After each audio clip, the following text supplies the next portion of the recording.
Our podcast today is sponsored by Progeny Global, providing best-in-class fertility, pregnancy, postpartum, and menopause benefits for the modern global workforce. Check out the show notes for more information. Thank you so much for being here this afternoon. I've been so inspired by your journey in terms of not only the research and the product that you've built the last few years, but also you as a founder and absolutely everything that you're achieving. It's just been, so cool to watch the Samphire story unfold the past couple of years. So thank you so much for coming in today. Thanks so much for having me and all the kind words you've said. Amazing. Well, again, you've obviously done a panel for us and now into the podcast. So I'm really excited to delve into a few of those topics a little bit deeper that we touched on for the panel. I'm sure everyone listening and watching obviously will know you and will know your backstory. But for anyone that doesn't, take us back to the PhD that you did and where you kind of started to look at this brain connection. Yeah, for sure. So I was born and raised in Lithuania and then did training as a neuroscientist initially in Harvard, kind of focusing on cognitive neuroscience, so trying to understand how the brain works, and then moved from a master's and PhD to Oxford, where I tried to apply the cognitive neuroscience learnings to a more practical environment, so specifically to psychiatry and understanding what we call the future of psychiatry. So where will psychiatry go? Because it's a field that hasn't been changed for over 50 years. And so essentially most of the treatments in the psychiatric landscape are primarily drugs. So we're talking antidepressants, anxiolytics, and medications of the sort. And then the other thing that hasn't changed in psychiatry is the diagnostic pathway. So psychiatry is still the only field in medicine that we diagnose based on a book. Like you don't do a single test, no one looks at your brain or anything. It's literally a conversation. And based on that, you get a diagnosis.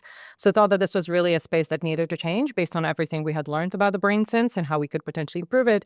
And that's how I got into brain stimulation as part of my PhD. And as part of that, I worked on the applications of brain stimulation in depression. So brain stimulation has been used as an alternative to antidepressants for over 30 years. And I was studying essentially on how to make it more effective. And one fascinating thing that happened along the way is as I was recruiting all of these people living with depression and kind of lived experiences of it, I started asking them, and the majority of them happened to be women, which again, depression is disproportionately diagnosed in women and seems to be more prevalent in women as well, but that's a separate question. And I started asking them, when would your depressive symptoms start? And slowly what I started realizing is that a lot of them would mention hormonally irrelevant events. So I'm always, kind of more mentally challenged in the weeks leading up to my period, so that PMS period or premenstrual period. I'm always struggle more with my mood after having a child or during pregnancy or after menopause as well. And so I realized that there was something happening with hormones potentially impacting our mood, and yet none of the psychiatrists I knew were asking women, what phase of your cycle are you in? Now they're starting to ask, have you recently had a child? Because I guess we know about postpartum, but menopause is also not spoken about at all. So I realized there was this entire gap within psychiatry, which was slowly starting to change, of the fact that we still were ignoring the women's health, the women's kind of mental health and the brain connection.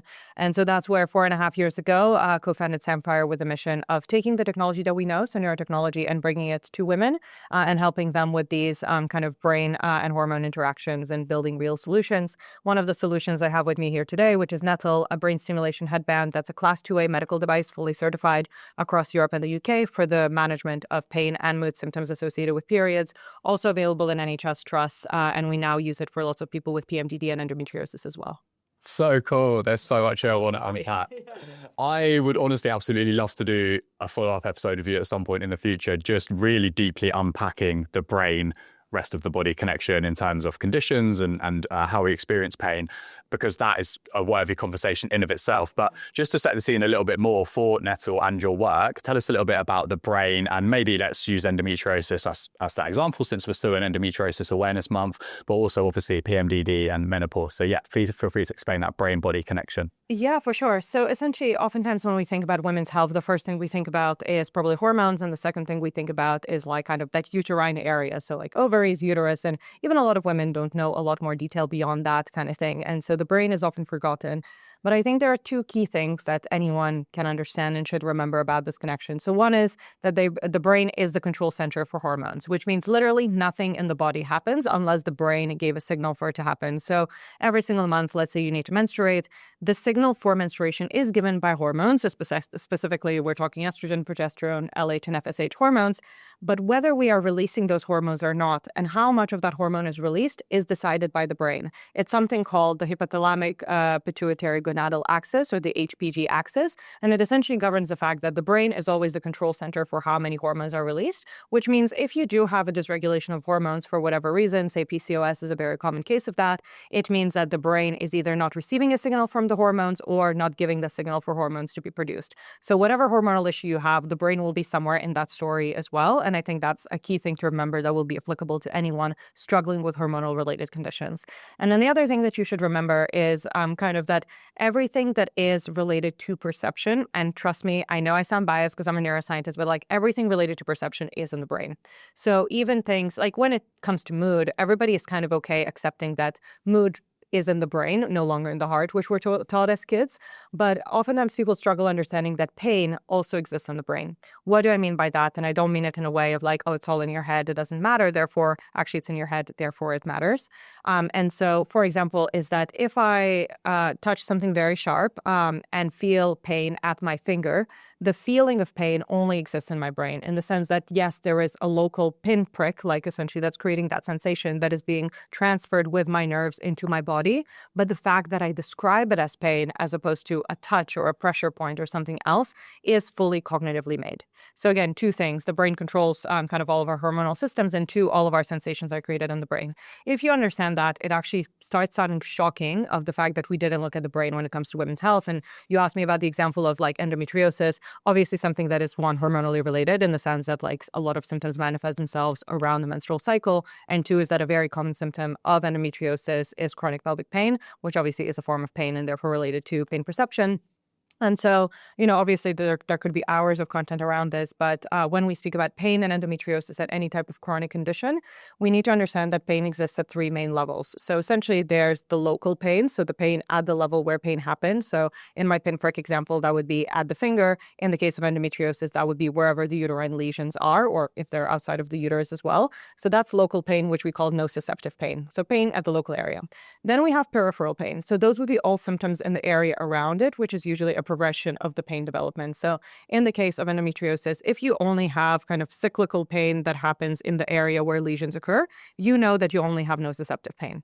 But once you start feeling IBS-like symptoms, which are very common, pain during sex, like anything in that rough area, but not exactly where the lesion is, we know that your pain has progressed to the level of peripheral pain, which means all of those areas around where the lesions are hypersensitive to pain. And then finally, your brain is like, okay, I keep experiencing pain in this area. I might as well just be hypersensitive to pain because I should pick up every single pain signal wherever it is in the body.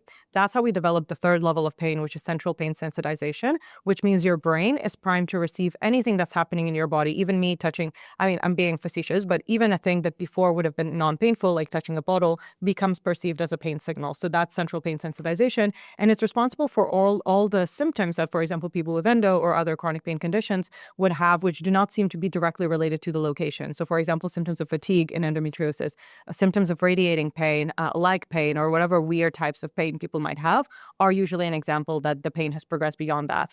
And so essentially what we do in our work, and also like what I think is a huge area of research that I encourage other people to go into, is understanding how can we then target the pain as the source of that kind of fixing of that situation. Because what we know is that if you have hit the level of central pain sensitization and then you, for example, have a surgery on endometriosis, it doesn't fix the fact that your brain is hyperactive. So great, you now actually no longer have the endo lesion, and obviously we know that they can recur and things like that, but you still have the symptoms that have come from it. So obviously the brain needs to be part of that kind of fixing story. And so essentially that's how it relates on the pain perception side.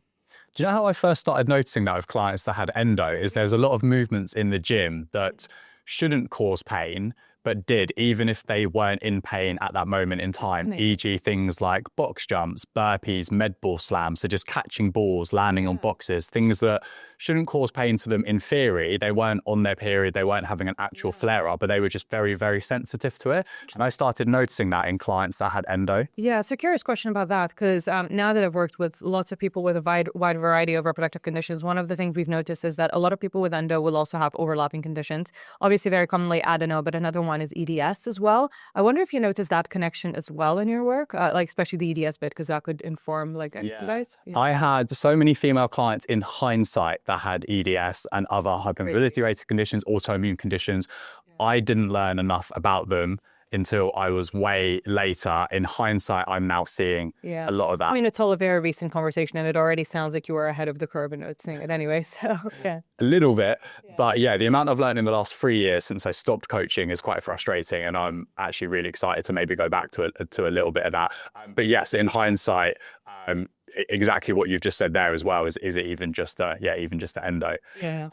But those 3 layers of pain, yeah, super interesting. As you know, and I mentioned on the panel, I was diagnosed with trigeminal neuralgia. I feel like I had, all three were going on literally in where you actually feel pain, right in the head and face. So it was very, very complex. And for me, I was pretty well educated going into that, which is how I managed to advocate for myself. And I was like, I believe that this is a dental problem at the root cause. No dentist would believe me. My x-rays looked fine. Long story short, it was a dental problem. But I know that therefore the power of kind of having that support network and that education, etc., is so important. And that's why I love that you, despite having this amazing company and doing this all, such cool work, you're still teaching your in-person workshops, which I absolutely love. And I'd love to get to as to, if that was a strategic decision and how investors view that, because I had a lot of investor objections to doing things that don't scale. So I'm really excited to unpack so many things with you. But without kind of skipping ahead too much, because I'd love to talk about the product and your work a little bit more. So actually the endo study, right? So 100% of women with endometriosis in one study a few years ago had central centralization, right? So this is something that is more likely, you're more likely to be hypersensitive to pain if you've got endo. Would you say that is pretty unified potentially across some other female health conditions? Do you see that a lot? Yeah, so we see it in other conditions that disproportionately impact women. So some other common ones are fibromyalgia and migraines actually as well. So again, not unique to women, but disproportionately impact them as well. And then I would say I think those are probably the main ones that pick up in that place. And then everything else I'd say is quite correlated with endo. So that would be the adeno, the IBS, and then other conditions that are kind of related with chronic pain.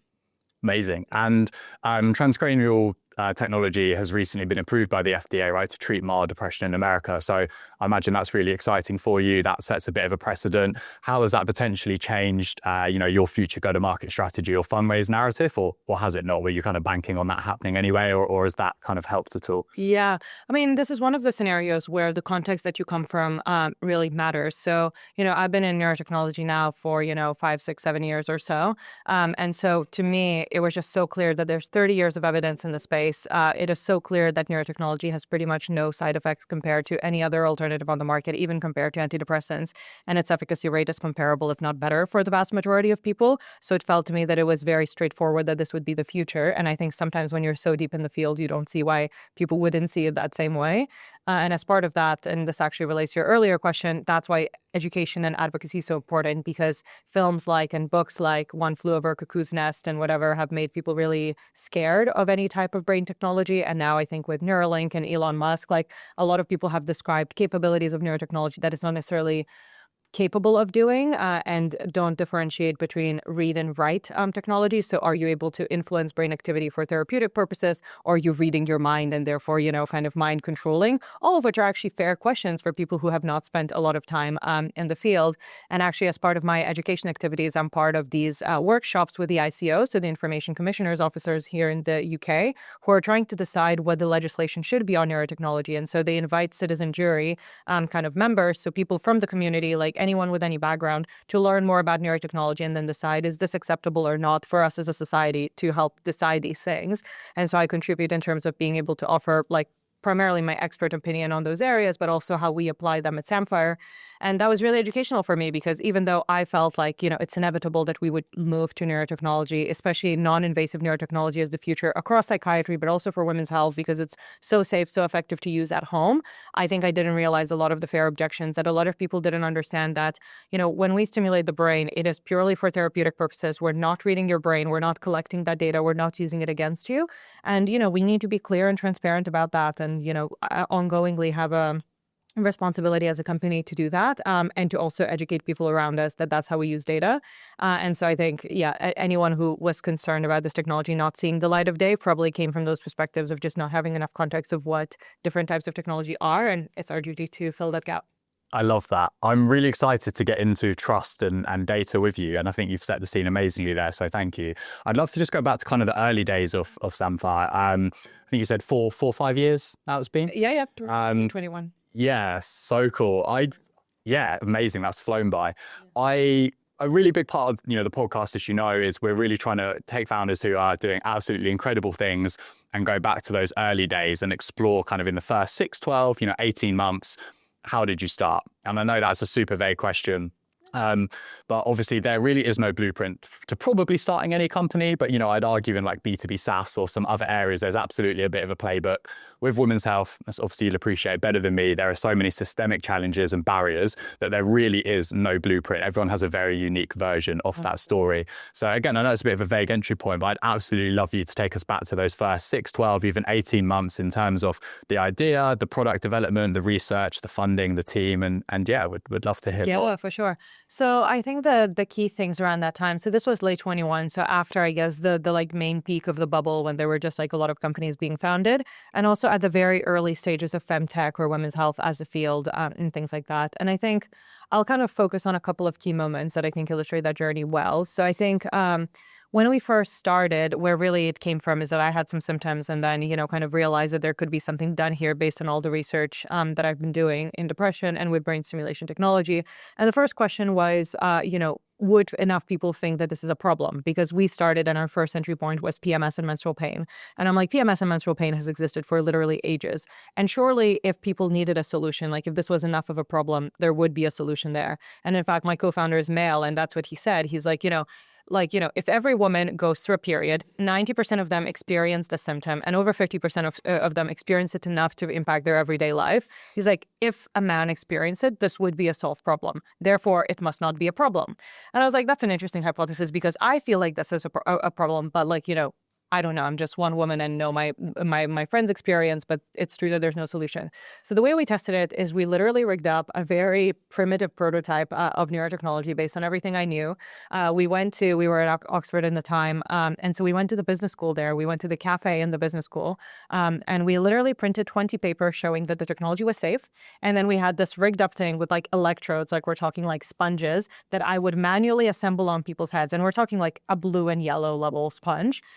And then essentially we sat in the cafe, and the point of it was for it to be visible publicly because we wanted to see what the stigma was like. And we wanted to also target kind of more affluent or like more career-driven women, which is why we chose the business school, because we thought that they would be like, if there was a problem that they wanted fixed, they would have the money to potentially pay for it. So we sat in this cafe in the business school with our like rigged up sponges and electric machine, and then with printed out papers. And literally I would approach women in the cafe and would be like, do you struggle with PMS and period pain? When they would inevitably say yes, I would be like, do you want to stimulate your brain to fix that? And what I thought, so, that's why we printed all of those papers, because I thought they're going to be like, this is crazy. Let me read all the evidence. I need to be very careful. And they're like, fuck yes. Like, just put this on my head and fix this. And I think this was shocking on a couple of levels. One, we felt that the stigma was finally at the level where they were comfortable doing it in public around potential classmates. And again, this is business school, so perception matter. So number one was we felt like stigma and like the market could have been at the right place. Two is we realized it was sufficiently high of a problem that people were willing to take something, kind of relatively quickly. Like they weren't too skeptical because of how big of a problem it was, kind of thing. And third, like they gave us a lot of feedback because the sessions last 20 minutes. So as we spoke to them, we actually realized a lot of context around like, kind of their symptoms, how long they have been ongoing, what types of things they used to manage those symptoms so far. And we understood that actually the current options were very, very limited, which I knew from a personal perspective, but seeing lots of different stories of like women whose symptoms got much worse after having a kid, or women who had endometriosis, women who had PMDD, understanding that there's so many different profiles in which it can manifest. And in fact, if I've learned anything working in this field, is that there's so many iterations of women's health, was the fact that like, there was a gap there. So that was one interesting moment where we've done things that don't scale, really weird things, and there was no blueprint for. So that was kind of early days when we validated the traction. And then the other couple of points that I think are worth mentioning is finding a team. So at the time, like, because again, femtech was a non-existent field and we wanted engineers, especially we needed hardware, software, and firmware engineers that could build the vision of the product that we had. And we tried to recruit a person with women's health experience, women's health technology experience, and there were exactly 0 candidates. So then we're like, okay, we need to expand and look at things. But the reason we felt that was important is because in our case, we wanted to create a product that has aesthetic value and that can be tested on lots of women's heads. And so a lot of the engineers we looked at, they they had experience working with headphones, because we're like, that's as close as we can think of in terms of a form factor. But, and this is actually a fun one as well, we didn't realize that all of the headphones are designed on male skull sizes, skull shapes, and then those are multiplied by 0.9 to adapt it to women's heads. And so we did that initially, and then started putting it on women's heads to test it as 3D prints, and realized that none of them fit, because women, fun fact to learn, don't actually have smaller skulls than men. And two, we do have different shapes than men. And then, you know, there's other differences like bone densities, et cetera, vary as well. But we just realized that there weren't even head models for us to model our 3D shapes on that were female. So we actually needed to go out and collect them and like model all of that as well. So that was really fascinating as like a thing that was unique to femtech, because we needed to adapt it as well. And we needed to kind of train our own engineering team to adapt it to women's health, because there wasn't enough talent in the space. And then I guess the last bit, that's more on the fundraising bit, that surprised me is, again, I was an academic, a neuroscientist by training, also worked in the medical field as an emergency medic. And one of the things that surprised me is when I thought that we went out to fundraise, which we needed the funds to build the actual hardware, I thought there were two challenges. One was the women's health application, so showing that the problem was real and that the market was real and that there was demand there. And the other problem was, you know, kind of building the actual neurotechnology. And so, you know, I thought that the bigger challenge would be showing why our technology is unique. And, you know, I thought that we would spend most of the fundraising calls explaining how our technology works, how specifically it integrates with brain circuits and manages pain through the brain and things like that. 99% of the time on the calls, I spent explaining why women's health was a problem. Again, late 2021, and times have shifted a lot since then. But I think that was really hard to understand. And this is not the VCs or our investors' fault in any way, in the sense that at the time there was no data. Like the amount of data we have about the women's health gap has exploded in that time. But trying to fundraise as well as trying to build in a space that has very limited data, very limited like kind of validity in the bigger space was really, really hard at the time. This is such an amazing story. Thank you for sharing that.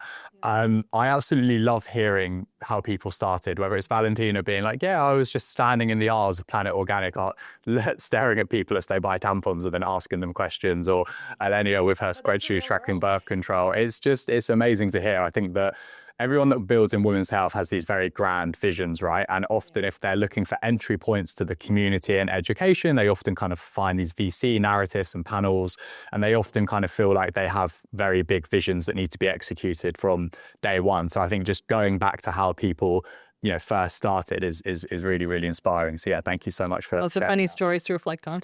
Yeah, amazing. I think we might kind of edit one episode together of just everyone's funny starting story. That would be cool. Yeah, so obviously I'm not surprised that where you spent the majority of your time on calls was actually educating that there is a market here, as opposed to, you know, the product itself. So you were literally starting at absolute zero. Can't even find the right engineers to build the product. Most investors probably hadn't heard of the term femtech. I imagine that'd be a fair assumption. How do you view how the market has changed in the past few years? Obviously it has progressed, which is amazing. Do you think that we've progressed past the term of femtech being useful? Do you think there is more support at early stage startups now when it comes to women's health, or how do you see that landscape shift for early stage founders now?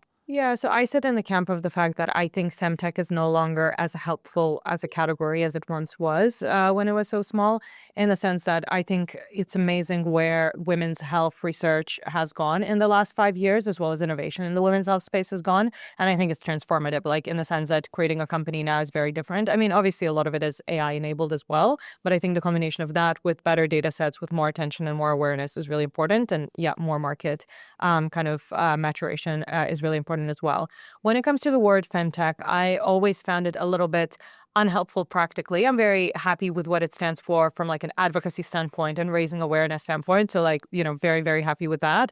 But I found that in investor conversations for us as a company, it was always much more helpful to speak of ourselves as a medtech company that has a B2C and a B2B business model, because really the aspects that often investors care about or partners is really, you know, kind of what are you trying to build in a sense, like, is it hardware, is it software, like what are your cost profiles looking at like? And then the other one is like, how do you sell? So what is the business model? And I think that initially femtech was helpful because there weren't that many companies. So it all made sense. But suddenly as you have a lot more companies, it starts mattering who the client is, who the target market is, who the communications target is, and then what does the product look like? Because obviously us as a hardware R&D company that operates under two different kind of business models, it means that we need a very different team composition. We use capital in a very different way than, let's say, a pure consumer play that's focused on kind of that side. So I think now the best thing we can do for femtech is actually not even not use the term, but actually give the field the maturity it deserves and describe our businesses based on our business models and based on our kind of product models as well. That's, I think a brilliant summary. That is the general consensus of everyone that's answered that question. You've left it with the best, most practical next steps. So I love that because most people normally don't have an alternative of where it's going. So amazing. But I'm sure everyone self-identifies with all of those categories. So yeah, of course. I'd absolutely love to understand a little bit of an overview of like your fundraising journey, because you've identified like so many barriers here. We're starting at zero. You've obviously got to, build the market, validate that. There's obviously the consumer education and trust component. You've got a B2B and a direct to consumer part. A lot of the investors that I spoke to and a lot of the VCs that have been on the podcasts feel like their expertise lies in one or the other, and they therefore like to support companies in a business model that they understand. But for a lot of companies that go across both, that kind of maybe adds another layer of consideration. So again, a bit of a vague entry point, but I'd love to kind of go back to the beginning and just understand that fundraising journey correlated against the go-to-market, product development, brand. Yeah, I mean, I'm of the belief that every single day at Samphire is day zero, in a sense that we're still early stage. We still need to pivot a lot, and we are still trying to understand a market that no one else has built before. Because frankly, if they had, we'd love to copy them, but then there would be no market for us to take. So in that sense, we need to innovate across business models, across products, across the way we communicate all the time. And that requires working with people who understand that the world continues changing around us and are willing to build it with us. What that means practically is that, for example, when I look across our cap table, and we have quite a wide variety of different VCs on our cap table, is that we can't find the expertise we need in a single VC, which means we need to work well in terms of like bringing people tandem on board and actually bringing those different perspectives to the conversation in the boardroom as well. What I mean by that, so for example, one of our investors is SOSV, one of our backers at Pre-Seed, so that's one of the world's largest medtech investors. They have experience, working with 500, maybe now even more plus products that are medical devices as well as hardware devices that have launched and scaled across the world. So they were amazing at the early stages at helping us find and assess even engineers, establish our basis when it came to manufacturing, supply chain, and all of those things. But they can't necessarily be very helpful in understanding what the right business model is. So then later on, we, for example, brought in Fortify Ventures, which is a New York-based fund that is amazing because they're built up of ex-founders. So they had operated across different business models, primarily in the B2C space. They're amazing at understanding how the growth machine works, how important trust is, how to communicate with consumers and meet them where they are, like understanding the gap between how much we know as experts in the women's health neurotechnology space and how much the average person knows, and bringing them along on that journey. And then we brought in Inventure, which is a Finnish, Nordics-based fund that had amazing expertise in understanding how to systematize that. So how do we work with governments so that we could make our products reimbursable and think about that bigger picture and scaling it up to a different business model. So neither one of them has the context that the other ones have, but them working together actually leads to really good conversations where during a board meeting where we obviously are straddling those different spaces and we're shifting our focus from one to the other all the time. And it gives me the understanding of like, okay, great, these are the advantages of this model, but this is why the other people don't do that model and this is how they would criticize it. So you always hear all of those sides. And not to say that this is easy, because I think it would be much easier to run a business that knew the exact kind of go-to-market and the right strategy and had the right VC on board. And I think there are businesses like that like kind of have been straight as an arrow, and that would be great. That just doesn't happen to be our business because there's no real precedent for the exact type of way that we've developed our business. So therefore, we're trying to bring as much interesting context and valuable expertise into the room as we can, or that has been my leadership experience so far. I absolutely love the way that you've just explained that with your investors. It's literally like they're a hire or a consultant and you're like bringing them in, which is so cool because obviously, I absolutely love hearing that. We have that general conversation around, let your investors make the right ones that are value add, but I've never heard anyone quite phrase it like that. So that's, super powerful. Yeah. And I should also say investors themselves are value add because they're the ones that you have access to their time if you're with a good investor and, you can consult with and have them on your board meetings, etc. But also a huge value unlock is their portfolio companies, like other founders who have gone through the shit, who have gone gone and been in the trenches and who can make introductions. And, even a lot of people that you had on your podcast, we've become friends over time just because we've exchanged so much information and learned things from each other the hard way. Because when we pivot into a new area and they pivot into an area we've been in, there's always stuff to learn from because we're all kind of navigating this new space. And I think that's been a massive unlock as well. So not only appreciating the expertise of people who bring in the capital, but also of the networks they build over time, because they're probably going to have something in common that you like anyway. I love that. It is just such, obviously, a supportive space and everyone's figuring it out. So exactly. Yeah, amazing. I would love to kind of get into this intersection of being direct to consumer, brand, trust, data. Were you aware from the early days that you would need to build your personal brand? Because obviously you have an amazing personal brand, everyone knows who you are. And then, that lends obviously credibility to anything to do with the product, how you use the data. Like, I would just trust you because I feel like I knew you even before I actually knew you, right? Yeah. So was that kind of a strategic decision right from day zero? Or is that something that you figured out further down the line? Like, oh, okay, actually there's a trust education component to this. I need to build my personal brand as well. Yeah, I think this is a very interesting question to be asking now, because I think the personal branding, like as a category, has shifted so much over time. For me, it was for those who know me, they'll know that I'm a very private person, and I actually share relatively little of my personal private life, but I share very publicly my scientific and advocacy work, kind of on both across social media, but also other platforms and kind of platforms like this as well, because it was a strategic decision that came kind of as we went through this journey. Initially, I kind of wanted to be more behind the scenes, like definitely very forward with investors and potentially with our end consumers, but I didn't want me to be the storyline. But then I realized that because we work in so many fields that people just don't know about both in terms of women's health, there's a big education gap that was needed to be bridged. And then two, we needed to bridge the gap on neurotechnology. And you can only understand it if you happen to have a background like mine, because so few neuroscientists are women who have also studied all of the mechanisms that I speak about, and vice versa. So few women's health experts are actually neuroscientists who are building in that space. So I realized that actually the only way of bridging those two gaps is showing how my story brings them together. And that was actually a strategic conversation between myself, my co-founders, and actually members of our team who are like, hey, for us to tell this in a compelling way, you can't be a blank slate because it will come as very new. So yeah, it has been part of the journey. I have honestly kind of gone through ways of loving it and then struggling with it, depending on, because you're always so public. And as a side point, I think what's really important is that a lot of female founders need to build in public, because you need that kind of credibility and reputation and things like that in order to even get a meeting with VCs oftentimes. And meetings with VCs are important insofar that they can help you bring in capital to build your vision and things like that. But I find that building in public comes with a lot of responsibility, because it also means that everything we do, we now have not only a strategic choice of being visible, but we now have a responsibility, where I think that initially when it started of oh, people are curious, I want to follow Em because she talks sometimes about interesting things. Now it's oh, I follow Em and I expect her to speak about the stuff that is important in this space. We have now shifted to this field where I think a lot of people I often hear, they're oh, I know that, if there was an important paper in the field of PMS, menstrual pain, neurotechnology, you would cover it. And I treat that as, at least personally, as a responsibility, because I want people to know that if there was newer information that came out, they'd be across it as well. So I think it's been an interesting journey.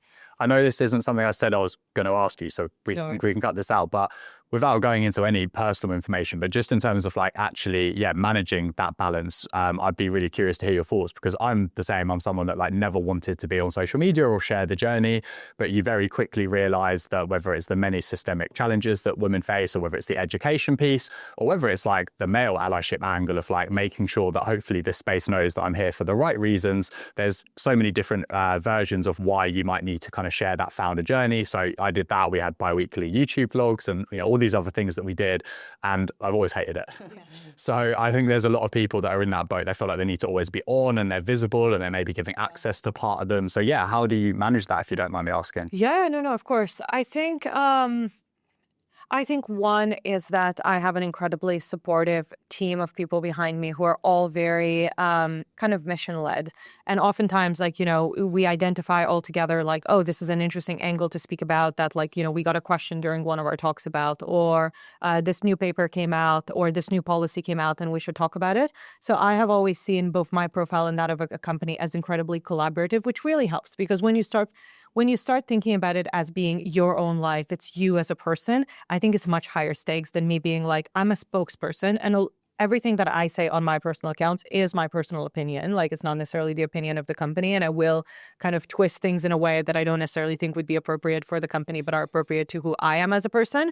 But they always have some input from the team in the sense that we all work together kind of collaboratively and we're all very curious. So I think one way that has really helped me is seeing it as a team effort as opposed to kind of like a single lone wolf and lone expert type of journey. And two is really feedback. So as you alluded to, I do a lot of public talks where we specifically educate people on like that gap. And I have so many people coming to me afterwards or having questions during the Q&A that I realized really reframed the way they thought about things. So for example, just this Sunday, I gave a talk on menopause for Mother's Day. And it was fascinating because we had so many women in the audience that had brought their mom along to listen about the neuroscience of menopause, which is one, awesome, because we're creating just a new way of like women learning about things that used to be stigmatized and, you know, with communities and things like that. But people like didn't really realize that menopause is kind of a new hormonal normal, whereas women used to hide menopause and be ashamed of it, whereas realizing that this is actually like a superpower in some ways, that we hit this new kind of way in the way our brain works and the way our hormones work and the way our reproductive system works, that is really exciting. And like I could see how even the educational bit, like not even talking about the solutions we built, was life-changing. And I'm like, if there is something that you can say that truly improves someone's life, like it's such an easy lift, like, and it would be almost dramatic not to say it, because I'm like, it's such a easy way of changing someone's life, kind of thing. And, you know, I've been so privileged in my life. Like I had a scholarship to go to Harvard and in Oxford, and being able to access these amazing, generally pretty closed off and privileged communities of research and kind of knowledge and education, like I have to give back to the community if that's the least I could do in some ways. I love that so much. I really quick fun story for you. So my nan had like never heard of endometriosis, obviously telling her about the event a couple of weeks ago. And she was like, I think my friend's granddaughter has this. And I was like, she quite possibly does. It's not that rare. Turns out she did. Yeah. She came to the event. Wow. I don't know who this girl is, just sent my nan. My nan's just learned how to use WhatsApp, so I sent her the event page, you know, forward that on. She was at the event, apparently. I didn't know that on the day. But then yesterday, endometriosis was on BBC News, including, and I'm having an absolute mind blank to her name, but the woman, I believe she's just won her case against Accenture, right? Yeah. And I stayed at my nan's last night to be in London, and I got back last night quite late. She was like, endometriosis was on the news. I recorded it for you. And I was like, oh, that's so sweet. Thinking like I talk about it all day, every day. I don't need to see this news piece, but you know, that's so nice. Like, let's watch it. And then she was like, oh, look, this woman's talking in Parliament. Like that's, you know, that's so cool.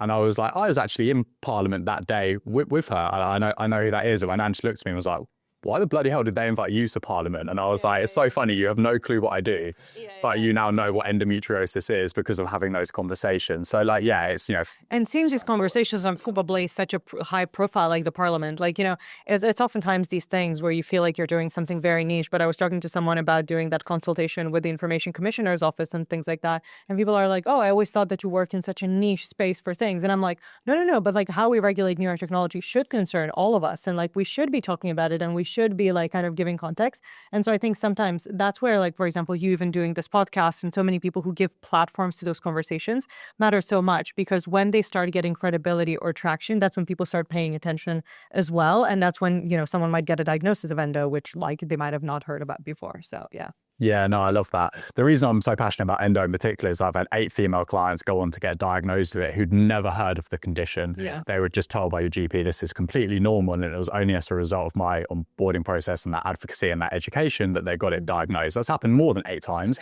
but 8 times with women that had never even heard of the condition. So yeah. No, I feel like that's the exact thing that I started noticing. Like, you know, when we first started the company, our focus was on building solutions that actually improve women's lives, which we continue doing every day. But the bit that I didn't realize is that the improving women's lives happens at so many stages. Finding out about a condition, like just knowledge, already is step 1. Getting a diagnosis, step 2.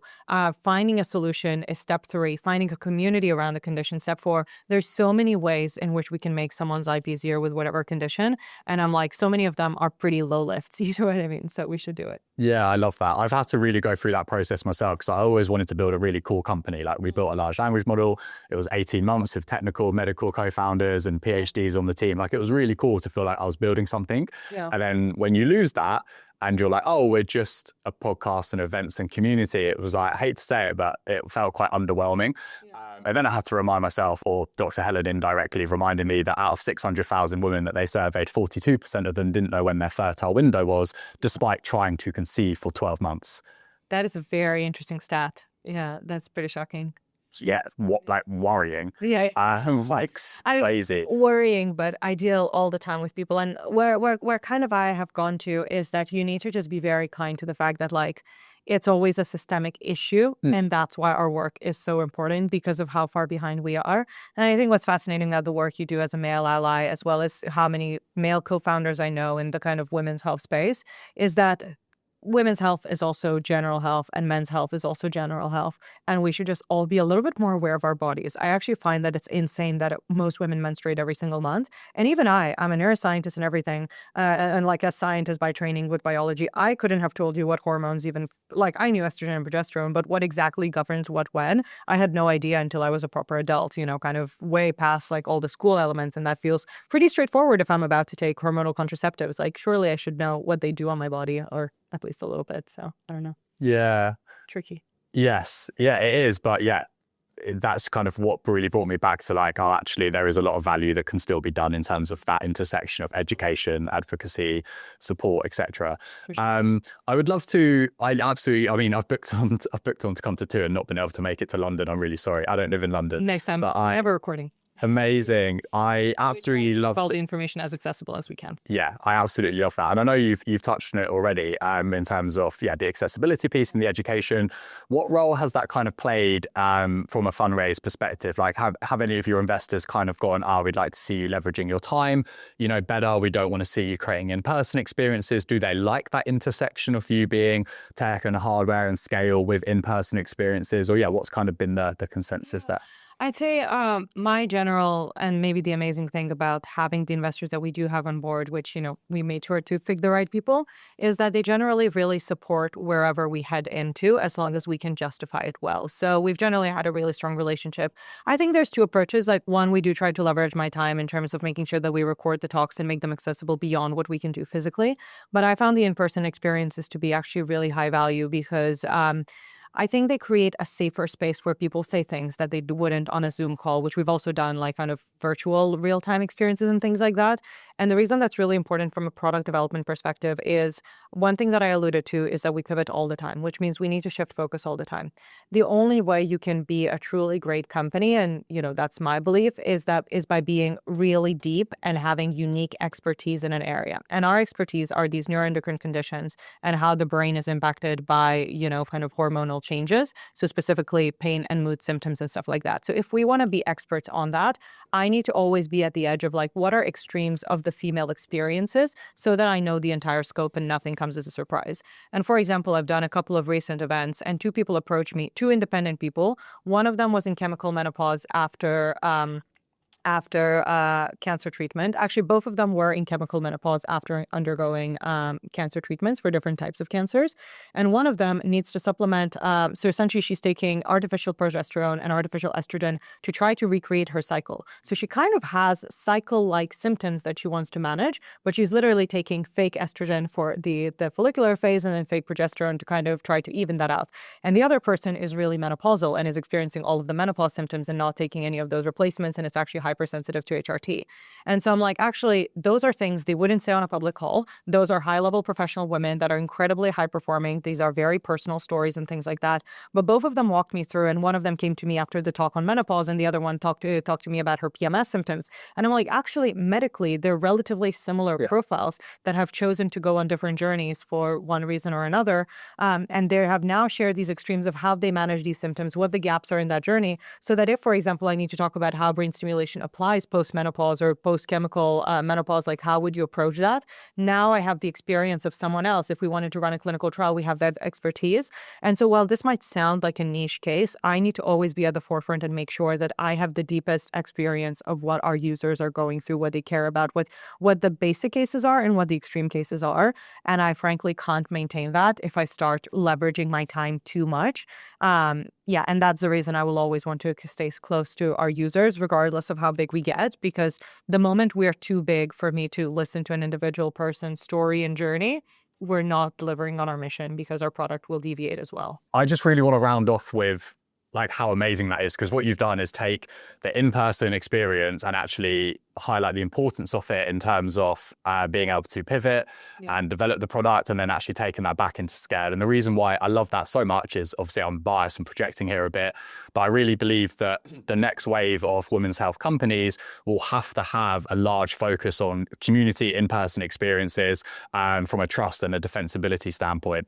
I sent my co-founders so many videos of people using the app, sitting next to me, showing things that they never would have sent me, talking about those experiences. And obviously, as you know, we've done so many events, and we do a lot of advocacy events with the small group workshops where people are then in groups of kind of 3 to 5, where you're just going to share things that you would never share even in a traditional Q&A format. So I just love that you've set that pressure. And completely agree. And I'm glad that this is actually where the post-COVID world has gone, where people are actually craving those in-person experiences as well. And the only thing I'll add, just because of how R&D our work focused our work is that, for example, now pretty much every major grant, and if you are running research in women's health, there's a major component of it called PPIEs, so kind of public engagement of users. So kind of making sure that whatever research you're doing, people actually care about, which seems like a simple idea. But if you speak to any academic, like usually for the vast majority of cases, you'll be like, oh, you know, someone is building, let's say, something for Alzheimer's or Parkinson's or whatever that may be. And you're like, oh, how is that actually relevant to the people living with Alzheimer's and Parkinson's? And they'll be like,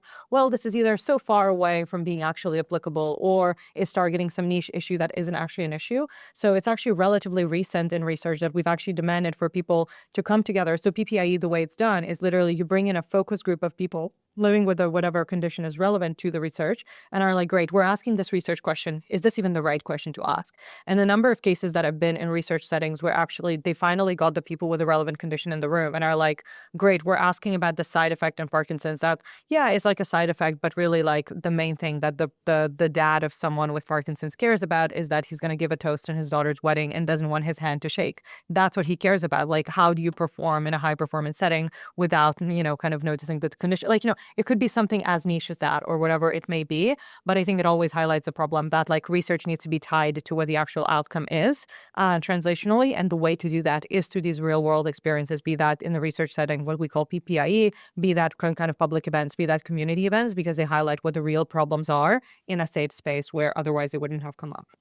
That's such a beautiful place to finish up. I have about 12 different offshoots of questions that I'd love to maybe ask you later in the year. But that is an amazing place to finish, because I'd love to see more people focus on creating their communities and in-person experiences, you know, whatever that means. And I'm always happy to be a sounding board for anyone listening to what that could look like. Thank you so much. I feel so inspiring whenever I listen to you. I always very careful when I say this, because I know that ultimately I don't have women's lived experience, but on behalf of hundreds of women that I do speak to, I know that it is nice to have that really positive feel about the work and the innovation and the research that's coming out about the space. And I always feel like that after listening to you. So thank you so much for being here. Where can people find out more about you, connect with you, find out about Nettle, et cetera, et cetera? Yeah, so you can find me on socials. I'm Dr. Emilė Radytė. I think on Instagram, I'm Radytee. And yeah, you can find more about the work that we do with Samphire on Samphire Neuroscience and samphireneuro.com. Amazing. Well, we'll also get all of that, you know, tagged in the show notes, make it super easy for people. But yeah, thank you so much. I really appreciate it.